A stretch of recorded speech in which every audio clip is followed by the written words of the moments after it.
You are listening to the Archaeology Podcast Network. The Archaeology Podcast Network is sponsored by Codify, a California benefit corporation. Visit Codify at www.codifi.com.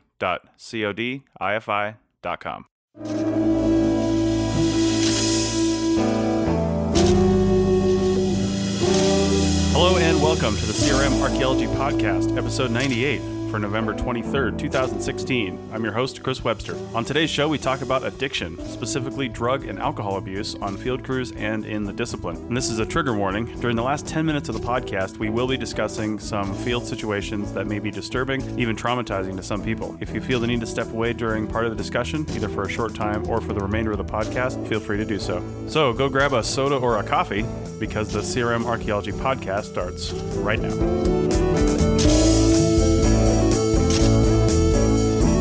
Welcome to the show, everyone. Joining me today are Sonia in Utah. Hey. Chris in Oregon. Hi. And Doug in Scotland. Hi, y'all. All right, so today, the show is titled Addiction, as I mentioned in the intro. But, you know, really what we're talking about here is sort of drug and alcohol use and abuse on field crews. Current field crews, past field crews, going back all the way to the 70s, I'm sure. And just kind of what it means. I mean, we know this all happens. Archaeology is not a special field in any way that people are doing drugs and drinking and all that stuff. I mean, it happens everywhere. So, but I just wanted to talk about this on an episode because I don't think we've ever really brought it up before.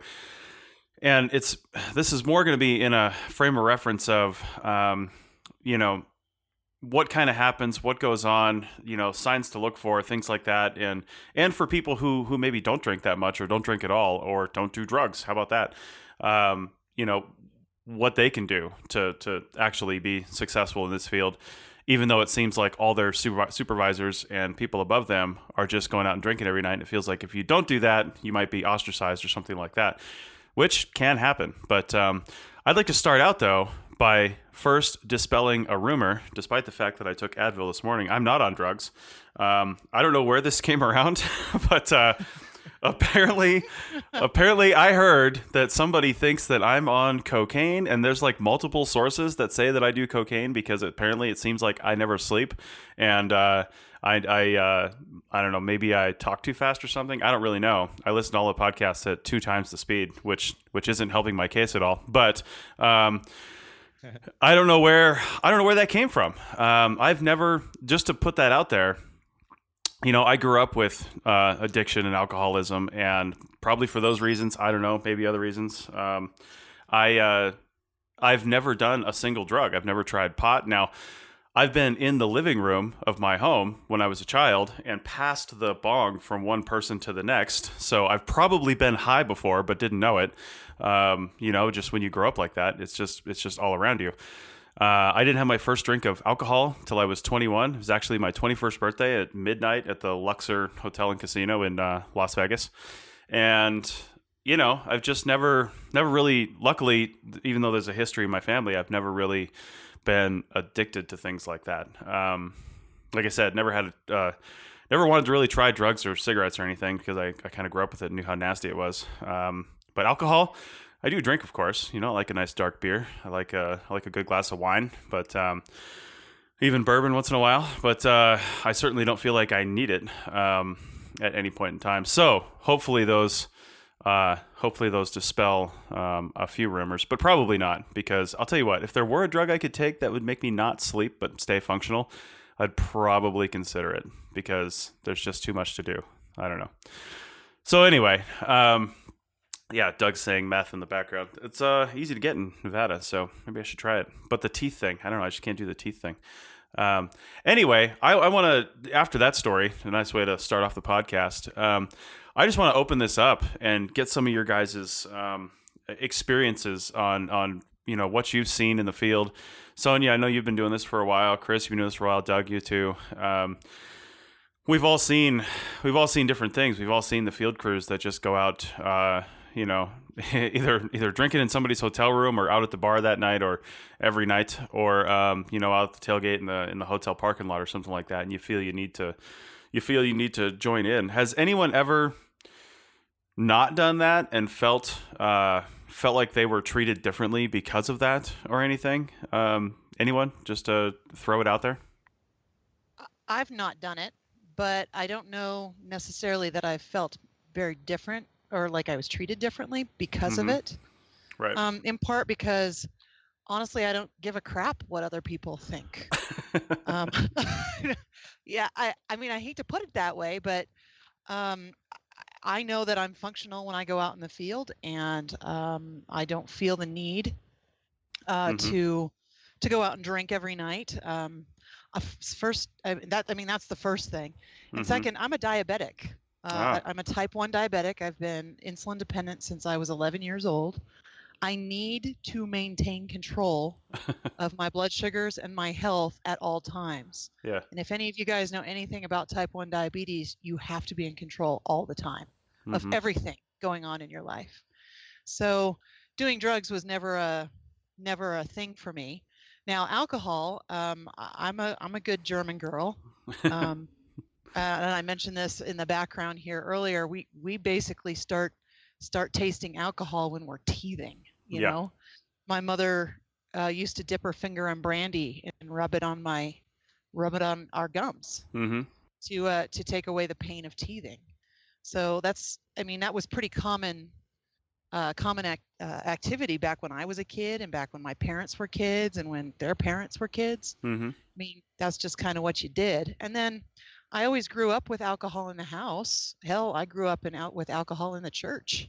Yeah. You know, we brew beer and wine in church, so it was no big deal.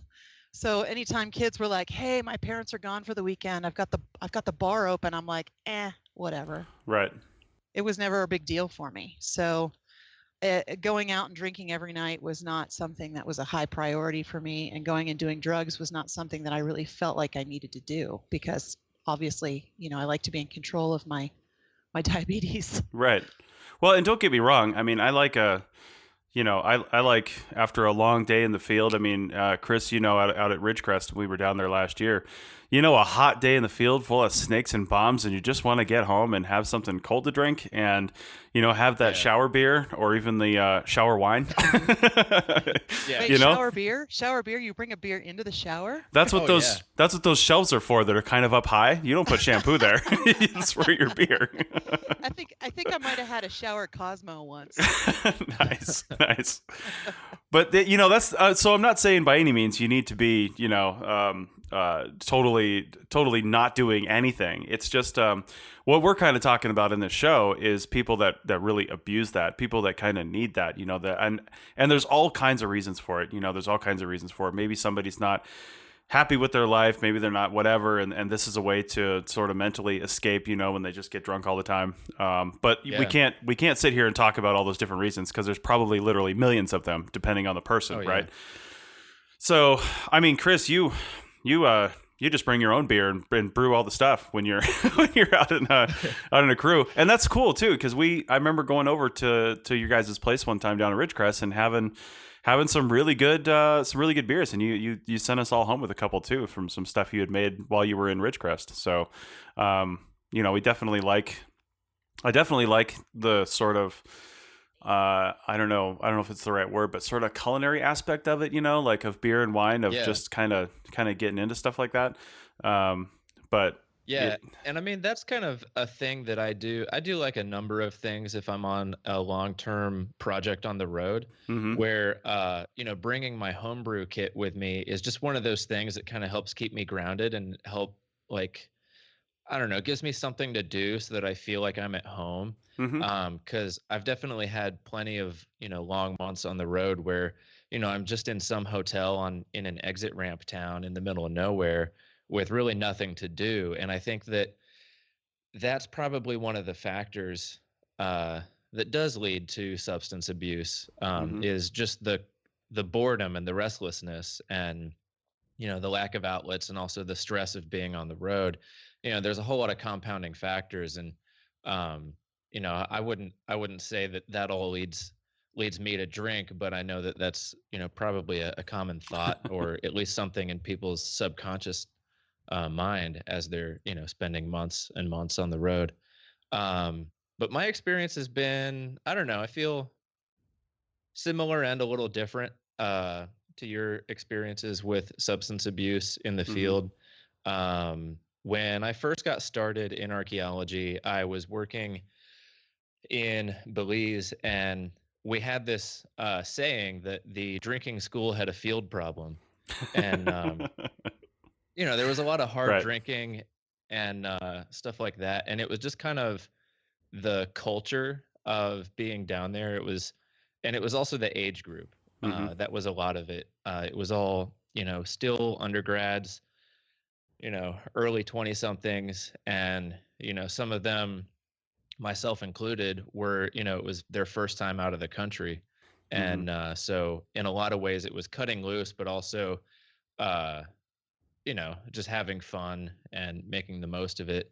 Um, so there was a lot of hard drinking going on in the field school. And, you know, there was this kind of culture where it was like, if you can hang, you can hang kind of thing, if that makes sense. Mm-hmm. And so I wouldn't say it was ever explicit, but it was definitely one of those things where if you could drink and hang out and like play hard and also work hard, now that's the key, is also work hard.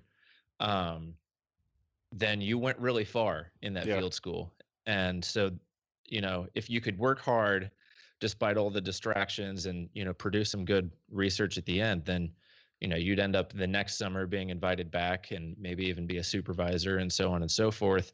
And then, here I am a decade later, and I'm still involved with the same people who, I started off with in the drinking school. And I would say all of us have curbed our drinking.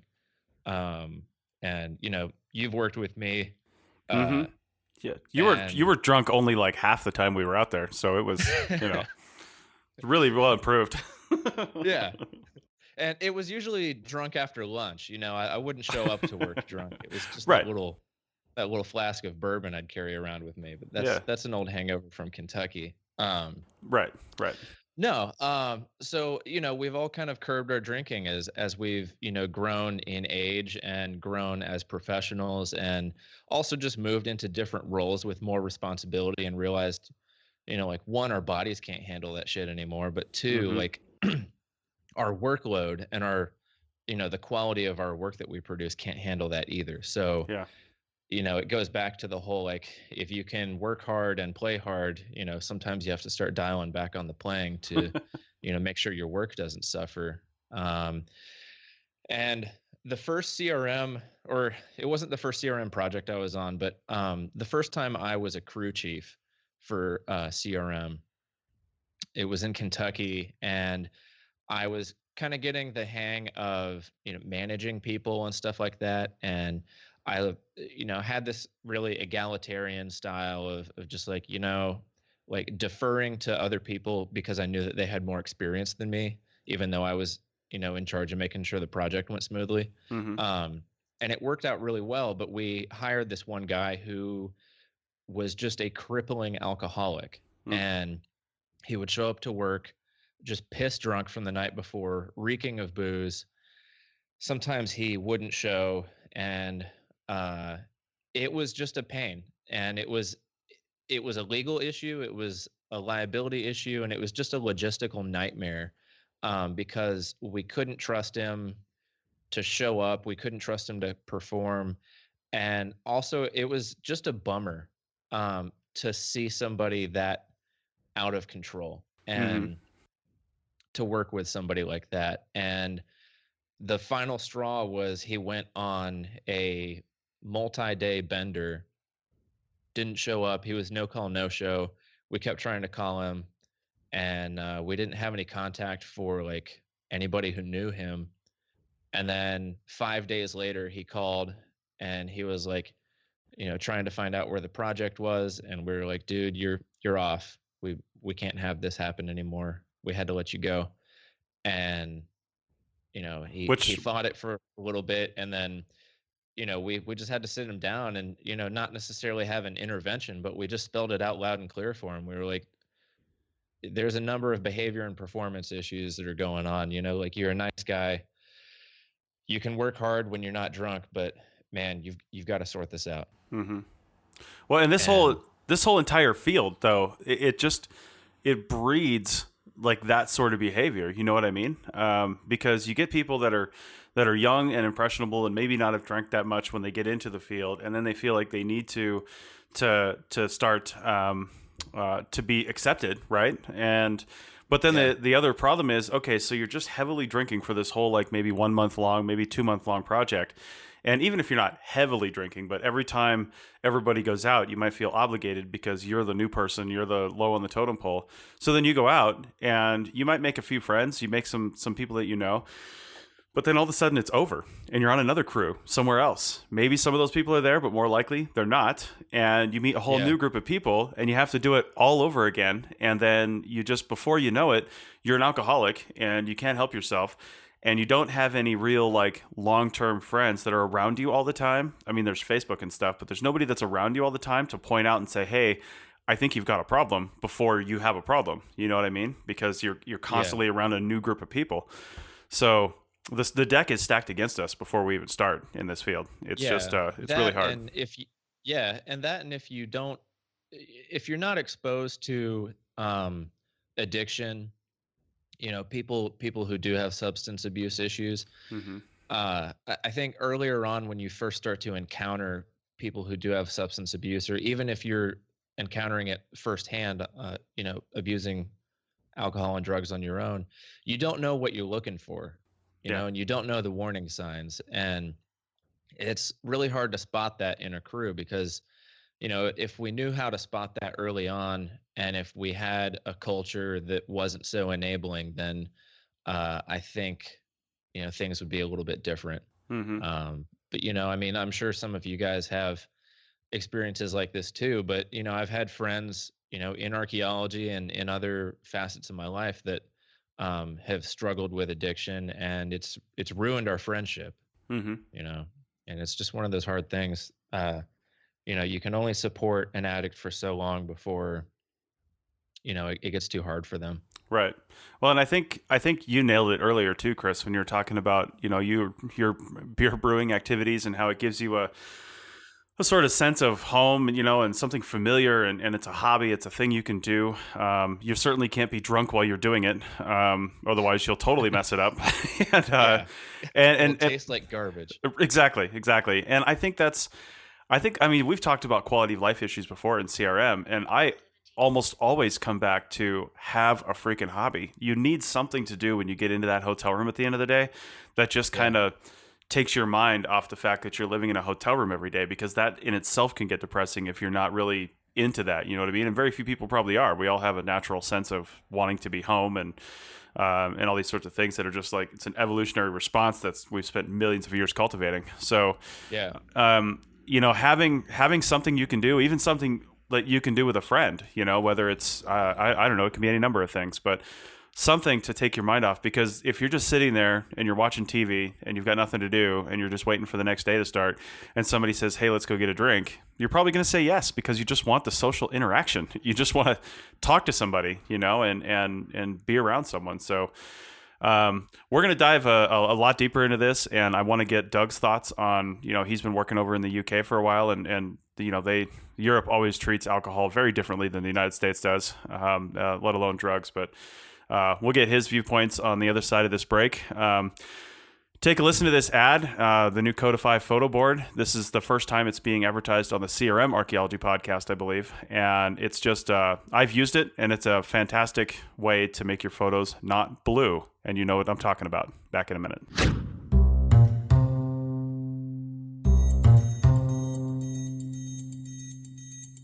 I'm here with Michael Ashley from Codify.com, and we're going to talk about the new photo boards that they're developing and why we need them. Michael, what's important about a photo board, and why does someone have to really think about what they use in the field or in the lab? Chris, it's interesting when we look at field photos, the way we've been taking them hasn't changed much in the past 100 years. Some people may use the back of a clipboard or paper sheet to provide a clean background, or go to the trouble of using those photo boards with all the letters, but we really need our photos to do a lot. We need a new kind of photo board that can help us achieve consistent color, provide scale, and help us measure things, especially if we're not collecting artifacts and we have just one chance to get it right. Developing a photo board that can do all these things, especially designed for digital photography, well, this is a challenge. It needs to be indestructible, weatherproof, fade-proof, lightweight, portable, and affordable. So, what is Codify developing, and as it says on the website, what makes it magic? All right, in our lab and field testing, we started with a 10 by 12 inch board, big enough for most artifacts we encounter in the field, but not so big it would be a pain to carry. The board is magic because it has special markers on it that will produce a measurable model in 3D just from taking a few photos, and the object will be magically color balanced by using the board as a background.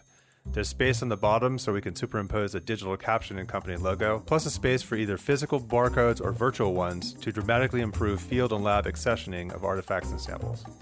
So we've already received a lot of suggestions for other boards, so we're releasing a 4x6 inch pocket board in both imperial and metric. And we're psyched about our directional arrow, which has both metric and standard scales on it, and will white balance your photos. It's really cool. So, when can people expect to get one of these photo boards, and where can they get them? All right, well, we're excited to say that we have a limited run in production right now, shipping just in time for holiday gifts. We want to get these in your hands and look forward to your feedback. Chris, what kind of deal can APN listeners get? All right, well, Codify is offering a great Cyber Monday deal for APN listeners. Just head over to www.codify.com/APN for a Cyber Monday discount code that's valid only on that day and for other ongoing discount codes just for you. That's codifi.com/APN. Thanks for listening, and now back to the show. All right, we're back. And so we were kind of talking a little bit over the break, and we were sort of alluding to it on the last segment as well. But, I was mentioning that I have, I have addictions to certain things, food, things like that. I have serious problems with that stuff. And probably the reason I never really drank when I was a kid or even tried any drugs or cigarettes or anything was, I just assumed that I would get addicted to it. I just assumed that because of how I grew up, with my mom, even though my dad, I'll never forget the day he stopped smoking cigarettes. He just decided one day when I was super young, I'm just not going to smoke anymore. I just put them away and never smoked again. So he does not have an addictive personality. My mom is 100% the other direction. And she can have anything and be instantly addicted to it and need more. And and I just assumed that I would go that direction, not really knowing anything. And so I didn't tempt fate. Luckily, for me, alcohol is not something I can get addicted to. When I want something cold and refreshing, I usually think of an ice cold Coke Zero, quite frankly. And beer kind of puts me to sleep, even though I like it. I like dark beers, which tend to be a little heavier and will just kind of knock me out anyway. I don't really like the light, crispy beers, except for sometimes.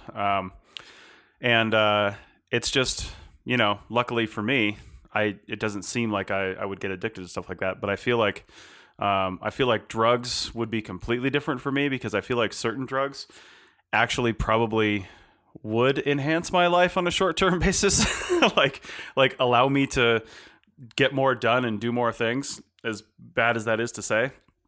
But, it's, I don't know. I'm just rambling at this point. So let's kick it over to Doug.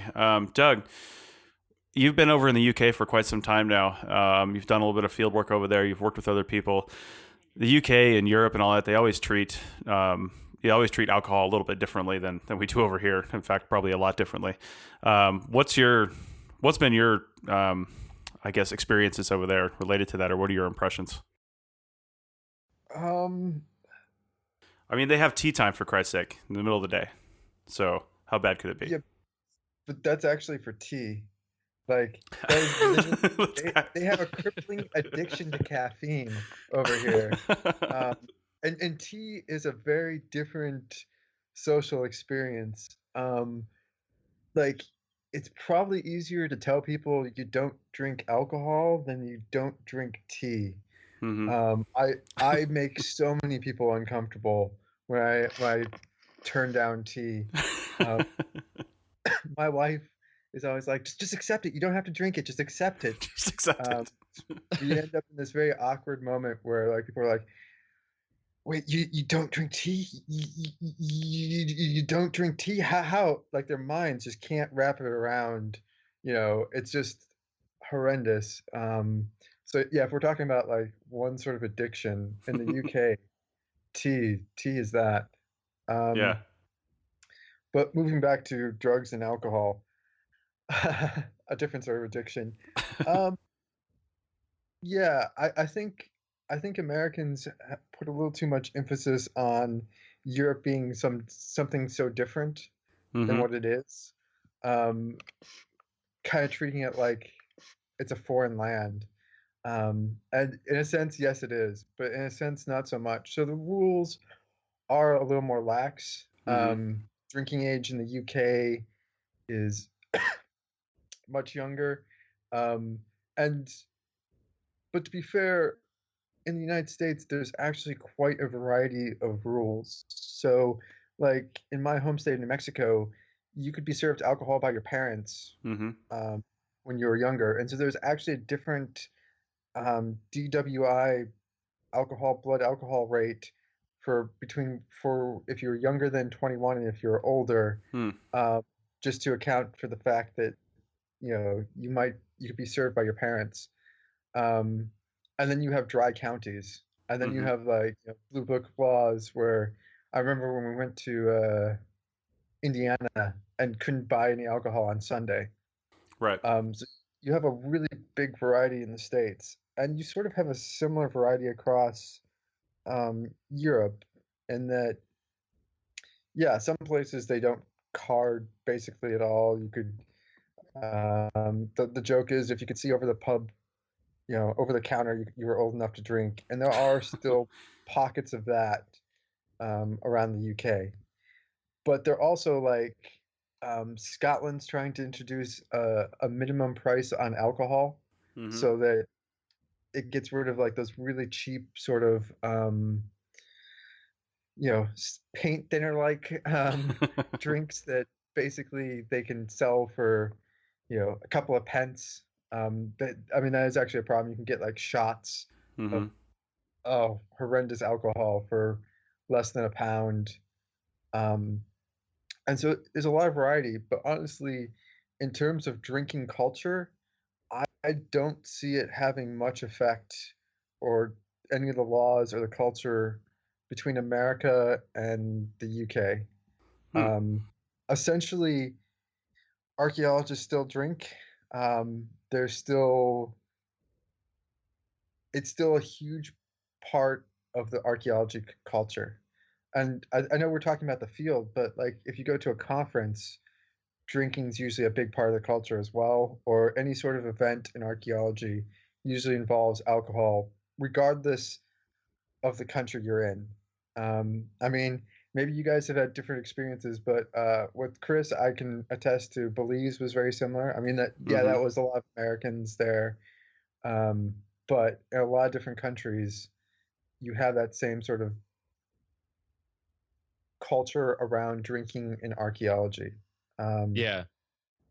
and I mean, I remember, so like recently I was at WAC, World Archaeology Congress in Kyoto, Mm-hmm. and yeah, the it was the opening reception, which might not be the right term. And yeah, okay, maybe not opening reception. I forget the term. Basically, the opening of the conference was alcohol free. Um, in and I think the reason they gave was something along the lines of some people um, didn't weren't comfortable with drinking, and maybe religious reasons or something along those lines. And that did not go down well universally Mm-hmm. across archaeologists from all sorts of different countries. Yeah. And so I don't see, in practical terms, at least I'm talking about the UK, so I don't have enough experience about, let's say, like Italy or I don't know, Slovakia, um, to talk about those places. But when we go to sort of international conferences like EAA, European Association of Mm-hmm. Archaeology. Can't remember which it is. Um, yeah, cross culturally, it all seems to have the same effect. Basically, archaeologists like to drink, and not drinking is not usually socially acceptable.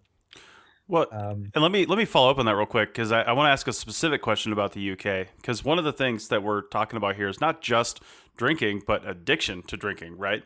So, like I pointed out in the last segment, it seems to me like we travel around so much as shovel bums in this country that we never have the ability to make long-term friends that are with us the whole time. We all have long-term friends that, people remember from our first project and things like that, and that we connect with on social media, but they're not around us 24 hours a day, 7 days a week, or even weekly, like if you're just working with somebody. But the point is, we travel around a lot, so I feel like it just feeds that addiction sort of lifestyle because you never get to recognize the signs of it. But in the UK, correct me if I'm wrong, there's less of that, right? Because there's not as much of the shovel bumming. I mean, sure, you'll go out on a field project for a few weeks, but then you come back home, or you come back, to a more familiar setting or something like that. Is that not the case, Doug? There's not a lot of people there that like spend the entire field season on the road, or if a whole year on the road, just traveling from place to place. That's my sense of it. Is that wrong? It varies. You you do have what they call the circuit. It slowed down a lot during the recession. It's picked back up. Mm-hmm. You do end up so you might be in a place for a couple of months, but it's not your home. Um, and yeah, it's actually kind of hard to get jobs. And then so in Scotland, we tend to do a lot more away jobs, especially to the Highlands, just because there's no one there to do it. So there's a lot more sort of traditional base CRM, in the States where so you might be based in I don't know, Las Vegas or Reno if you're in Nevada, but you'd go all over the state and you live like that. Whereas in the UK, you tend to go all over, but are planted there, Right. for in the home location of where the organization is. So there's still that, but I don't think that has really any effect. I think what you end up with is a lot of high functioning alcoholics and high functioning addicts. And I think it goes back to what we were talking about, and that archaeology is a tough job. I mean, you have to usually most of our days start at an ungodly hour and involve pretty, we're some of the last ditch diggers in the world. Um, ours is actually hard labor.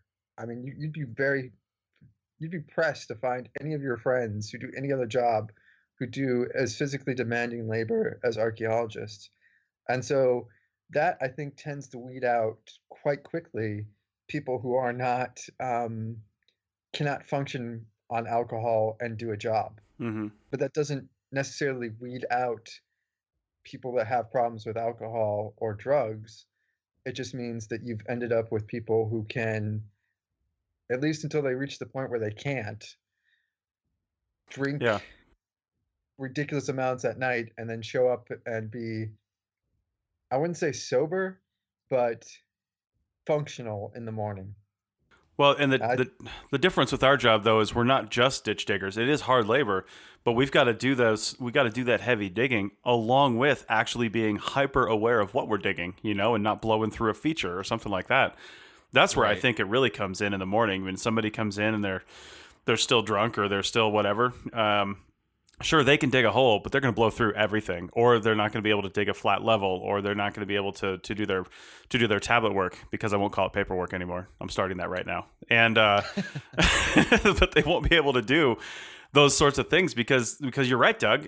It's physically demanding and then it's mentally demanding at the same time. Unless you got to know, that the person who's not feeling so well in the morning will just ask to screen all day because that's just, I feel like, mentally easier. Even though you're looking for stuff, depending on the project, you just sit there and shake your screen with your sunglasses on, hoping nobody's going to scream at you, and pull your little artifacts out and do your bags and stuff like that.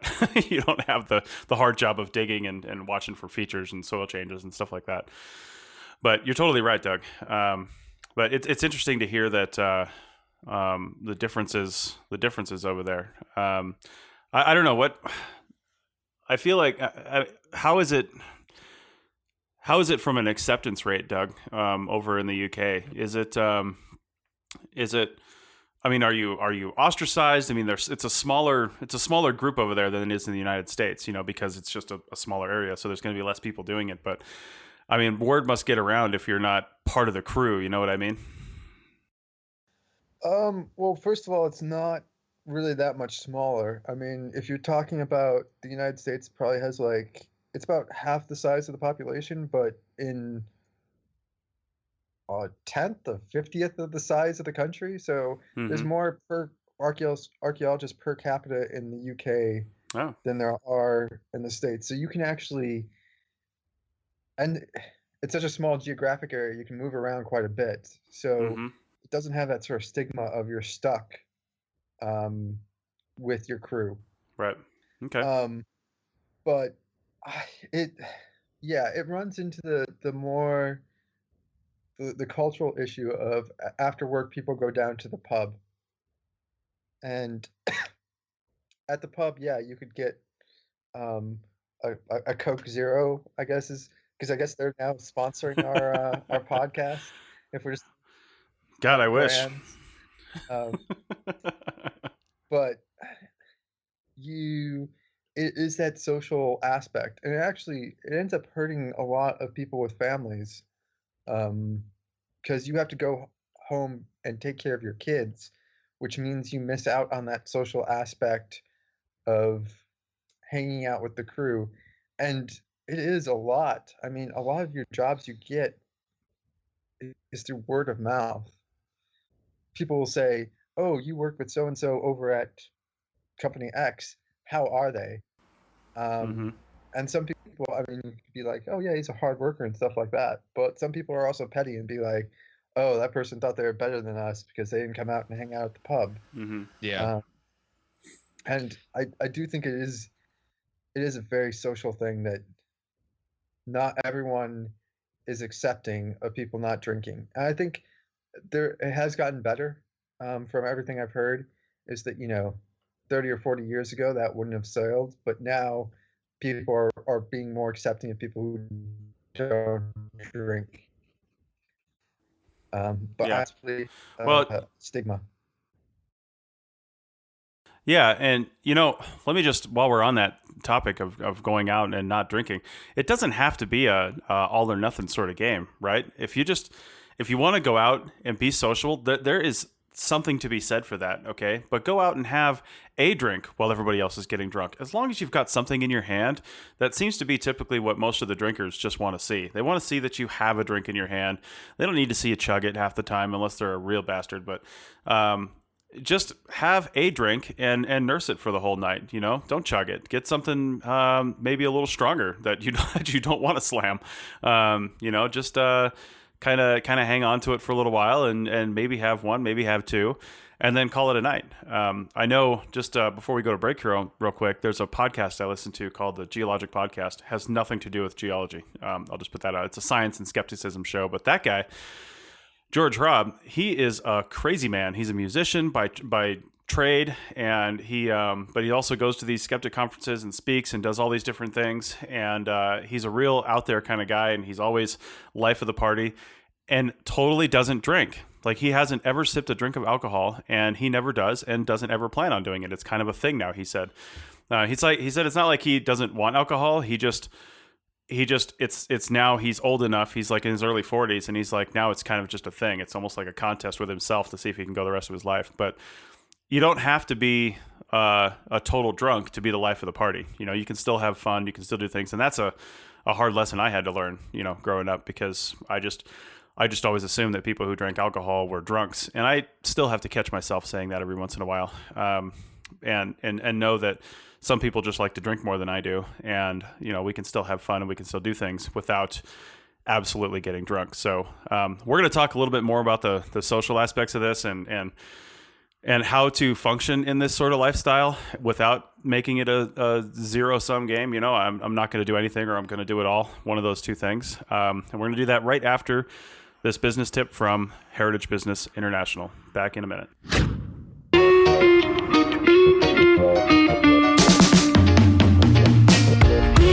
Hi, everyone. This is Christopher Dorr with Heritage Business International, and here is this week's Heritage Business Tip from the archive.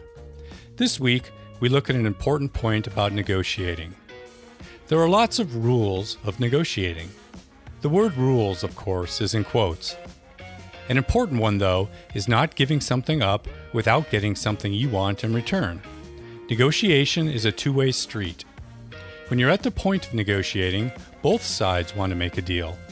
If the other side asks for a concession, give it to them, but get something that will help your organization in exchange. If your client needs a quick response, ask if they are willing to pay to have someone on call. If your client asks for a discount, give it to them if they are willing to agree to a guaranteed volume of work. Get the idea? To receive our most up-to-date Heritage Business tips, you can subscribe to our free weekly email at heritagebusiness.org. Until next time, this is Christopher Dorr.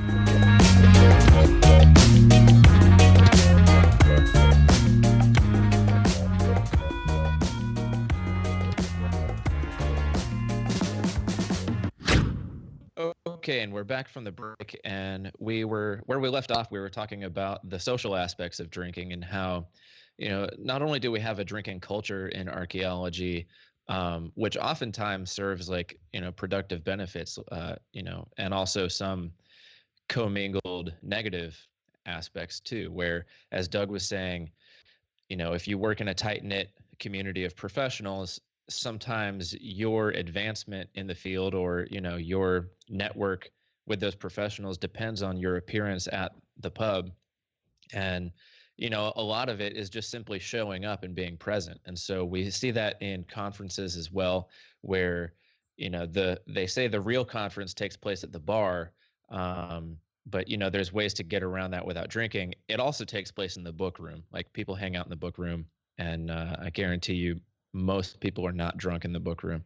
But I think this is a good point for us to differentiate between socially drinking and being occasionally drunk versus alcoholism and substance abuse. And I don't know, what do you guys think about that?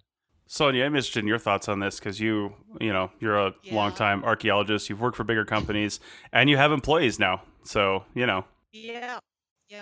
I was actually just thinking about how to respond to that question.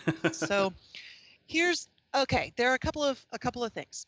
I don't mind, like at conferences, getting together with my friends or people I just met, which when I say people I just met, I meant you guys.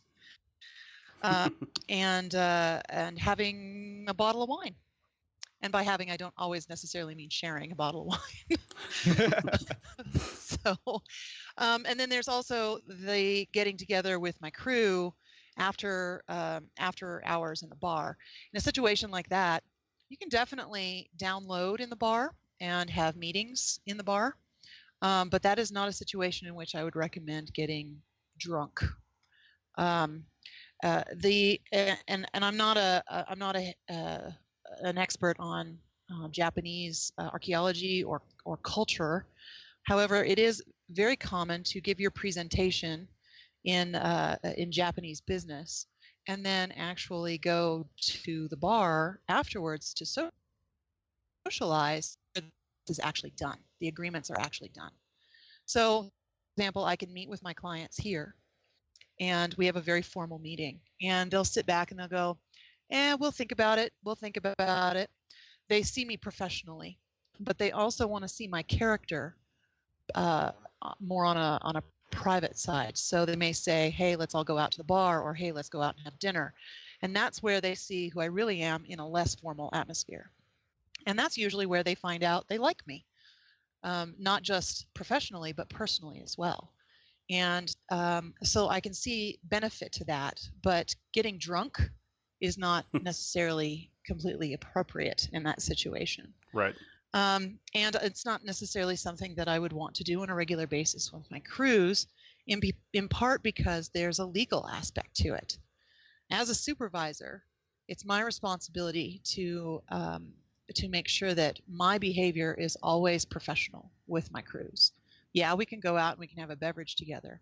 The last thing I want to do is get drunk off my ass and make a fool out of myself, because then you lose your respectability and your authority when you're in the field the next day. I can't tell you how many times I've been out in the field with field directors that I've worked under who have gotten drunk as all get out the night before, and the next day I'm like, dude, you are hitting on me, back off.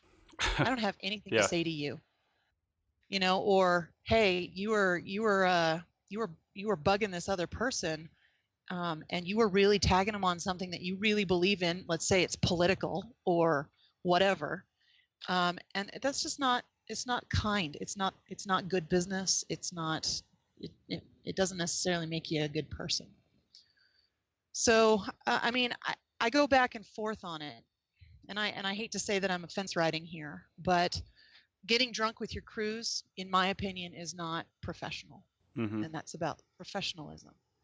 Now, if you know your crews really well and you are friends with them, going out with them on the weekends or whatever, that's fine.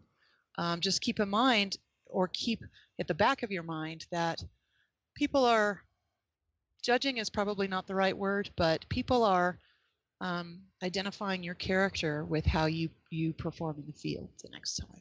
Mm-hmm. So I try to be very careful about that. But like with you guys, say at the Great Basin Conference, I don't mind having a bottle of wine. I know I'm in a safe place. I know I'm with guys that I know and that I have a reasonably decent trust relationship with. Reasonably And, decent. Yeah, reasonably decent. I mean, it was the first time that I'd met you. I mean, come on. So I'd like to point out that you, Sonia, were the one pulling wine out of your bag and refilling our glasses. yes, I was. If you guys ever need wine, you know the person to contact. Yes. Yeah. If you ever want to see me dance, that's how to do it. Nice. Yeah, it just Nice. but I was also filling the wine glasses of other people at the table. Yeah. Yeah. That I didn't know. So I'm willing to share, and sometimes that makes you a better person for it. The last thing you want to do, though, and this was always in the back of my mind, was I had a client sitting across the table from Mm-hmm. me. So I had to be, yes, I was inebriated, but I hope to God I was not slurring my words too much. Right. Right. Well, the key is that you never lost your decorum of professionalism. Like Mm-hmm.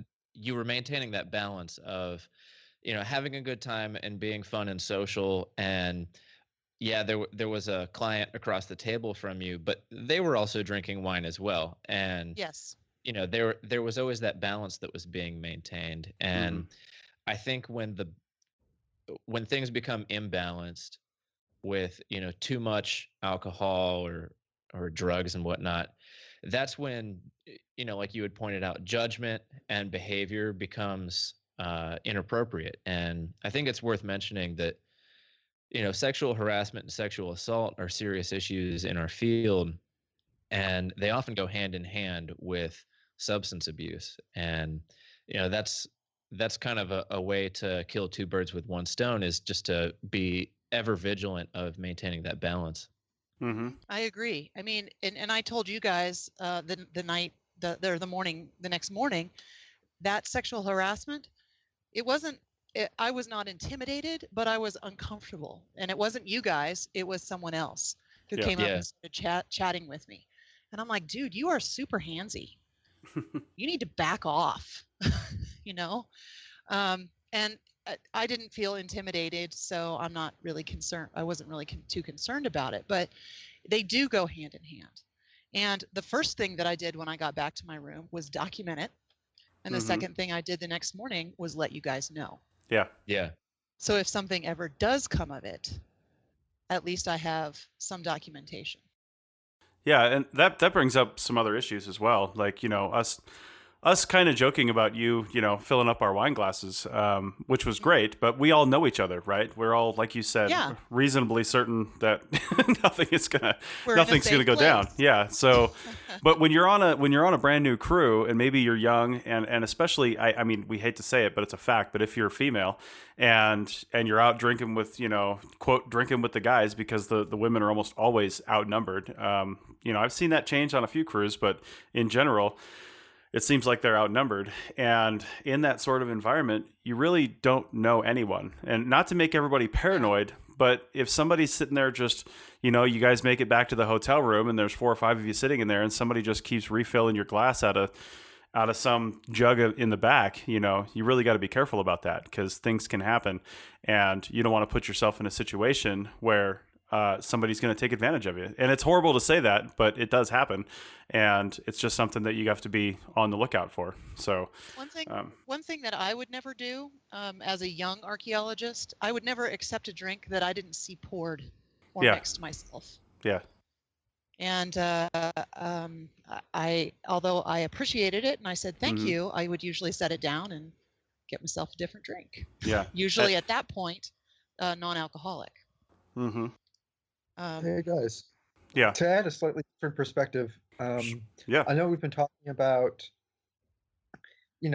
drink responsible and stuff like that, but there are some people, and that is one of the problems with alcoholism or addiction, is that they can't just have one drink. So I know we've been talking about having, try to have that sort of responsible drinking, but for some people, I think it should be said that the only responsible drinking they have is to not drink at all. Mm-hmm. And that sometimes can be very socially ostracizing, in that they shouldn't be put into situations where there is alcohol around. Yeah. And I do feel that sometimes, and this is, not everyone, but some people do put a lot of pressure on other people to drink along with them. Mm-hmm. They don't want to be that one person who's drinking. I think it's been said for, I don't know, at least a decade or so now. I think it's Arjo over at Shovel Bums. He usually posts stuff like, yeah, everyone have a drink, but for those of us who can't drink, don't worry about it. Cheers, and don't pressure people to do it either. I think that's worth saying, at least on the podcast, for people listening, is, realize that you might be able to have one drink, but not everyone else can. Yeah.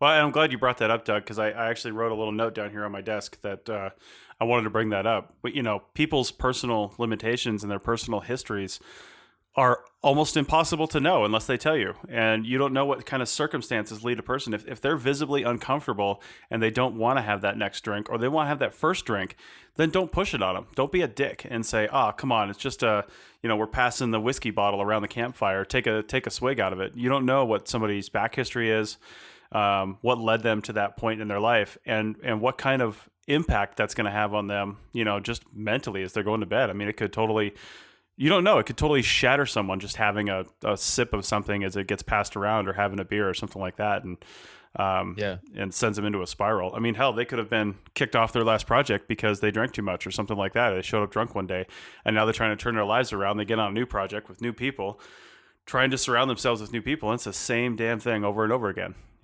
So, I mean, I like drinking wine more than I do beer. And if somebody simply says they don't want to have a glass, or if I have people over, like Chris, I don't know if you noticed this, but we'd have people over, we had these little apartments, and I'd have people over, quite frequently actually. But there was always stuff in the refrigerator that wasn't alcoholic. If somebody just didn't want that, then that was fine. Now, vegetarians, you bring your own vegetable pizza, but but I'll always have other options in the fridge for the people who don't want to drink. Yeah. So I don't know. Yeah, and we have, I guess, a good thing for us to cover as we're starting to wrap up the show.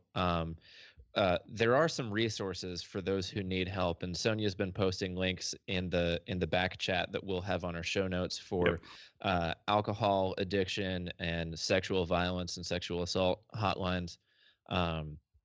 But what should friends and coworkers do if someone has a problem or acts inappropriately? Like, what are some good examples of, how to handle that?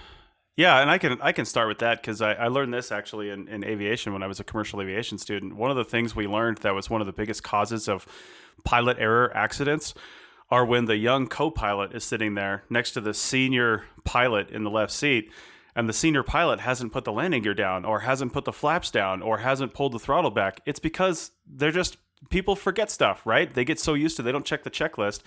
Yet the guy in the right seat's not saying anything, and this is all on cockpit voice recorders. They're not saying anything because, shit, this guy's been in the business 20 years more than me. How can I possibly contradict him? And I'll just get yelled at. And that used to actually happen because a lot of your commercial pilots were former military, and that's how they behaved. So the other CRM that I'm familiar with is cockpit resource management, and it's a huge deal. And I feel like it's the same thing on our crews. I mean, these are people that you want to be around, that you want to respect, that you want to work with. If it looks like they're having a hard time, sit down and talk to them. If you're a supervisor or a crew chief, you do another thing I learned in the Navy, which is praise in public, punish in private. Don't get on somebody's ass for being drunk the first time you see that out at work, or out they show up to the car just totally, you smell it or you see it, and they're totally drunk at 7:00 in the morning outside the hotel room. Just bring them back in the hotel room. Say, hey, listen, you're not in a good way to go to work today.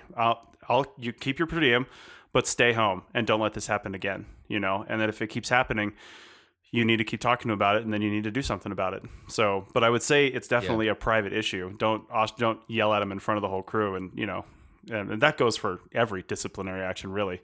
But that's my advice on that. Sonia, do you got anything else? How you would treat that if you saw that in one of your employees? Yeah, the first thing that I would do is start by talking to the employee, like you said, Chris, in private. And or if you see it, you can either try talking, like if you were on the crew and you feel uncomfortable about talking to that person, you can talk to your field director. From that point, talk to human resources, and usually your field director will take care of that. But human resources in small businesses can sometimes just be your project manager, or sometimes it's your field director. You never know. Mm-hmm. But it's important to make sure that you talk to that person first, because maybe they're going through something. Right. And another thing to consider is a lot of people turn to drugs and alcohol after they've been sexually assaulted, mm-hmm. because they're trying to forget. So be gentle. Yeah. Don't be rude about it. And then so start with talking, and then as field directors, if it continues to be a problem, we need to discuss termination of employment, or taking some time off, or whatever the individual needs. Right. Okay. Especially if it's a situation where rape is involved, or any type of sexual violence. Mm-hmm. I've seen guys get drunk and throw shovels and pickaxes at one another over women in the field. It's crazy, but people lose control when they're under the influence of alcohol or drugs. Mm-hmm. When rape comes up, these people are devastated. They don't want to talk to anybody. And when I said people, because rape applies to both men and women, not just women. Right. And it can also apply to like sexual violence doesn't just involve rape. It can also involve sexual harassment. So say you have someone who's LGBT on your team and someone's harassing them. That's a serious situation that needs to be addressed right away. So talk to someone about it. Mm-hmm. Talk to your field director. If your field director is the one that's doing it, talk to their boss.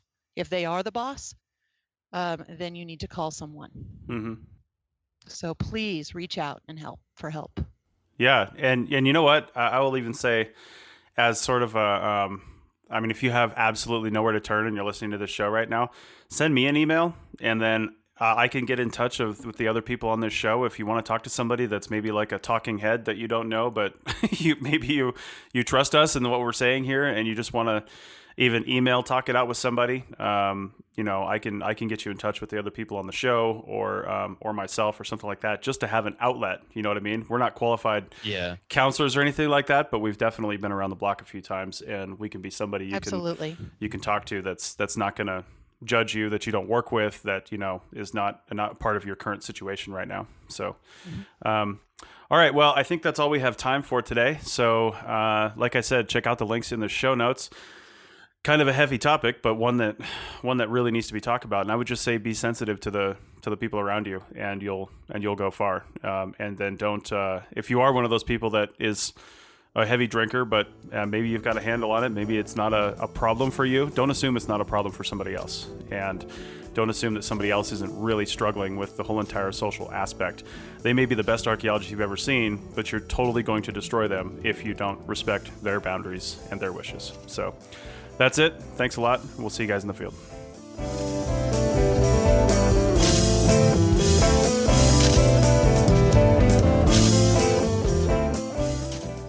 That's it for another episode of the CRM Archaeology Podcast. Links to some of the items mentioned on the show are in the show notes for this podcast, which can be found at www.archaeologypodcastnetwork.com/CRM Arc Podcast. If you like the show and want to comment, please do. You can leave comments about this or any other episode on the website or on the iTunes page for the episode. You can also email me at chris@archaeologypodcastnetwork.com or use the contact form on the podcast webpage. If you'd like us to answer a question on a future episode, email us. Use the contact form on the website or tweet your questions with the hashtag CRMArcPodcast, or you can tag @ArcPodNet in your tweet. Please share the link to the show wherever you saw it. If you share CRM archaeology related items on Twitter or Facebook or anywhere else for that matter, be sure to use the hashtag CRMArc so the community can see and comment. If you'd like to subscribe to this podcast, you can do so on iTunes or on Stitcher Radio. You can also type the name of the podcast into your favorite podcasting app and subscribe that way. Don't forget to go over to iTunes and leave a review of the show. It helps us get noticed so more people can find our podcast and benefit from the content.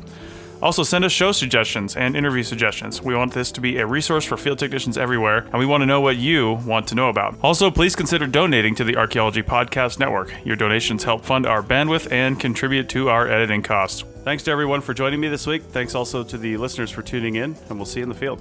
Goodbye. Goodbye. Bye. Bye.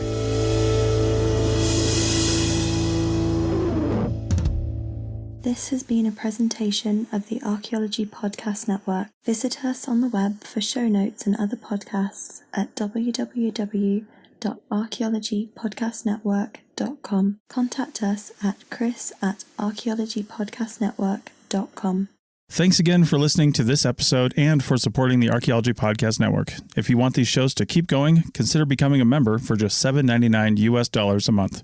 That's cheaper than a venti quad eggnog latte. Go to arcpodnet.com/members for more info.